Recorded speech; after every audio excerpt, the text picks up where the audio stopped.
Welcome to safe trade.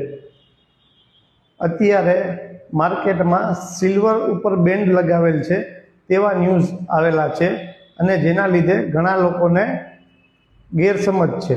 તો આવો જાણીએ હકીકત શું છે। ભારત સરકારે સિલ્વર જ્વેલરીના ઇમ્પોર્ટ ઉપર નવા નિયંત્રણો લાગુ કરેલા છે।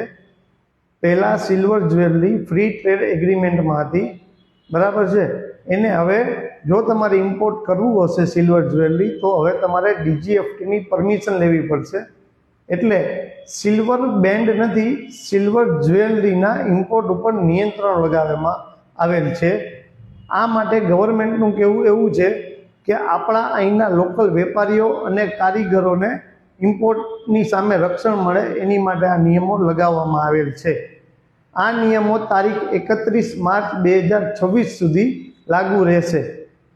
ખાસ કરીને થાઈલેન્ડથી જે ઇમ્પોર્ટ જૂન 2025 સુધી 4 ટન થતું હતું તે અત્યારે 40 ટન સુધી પહોંચી ગયું છે।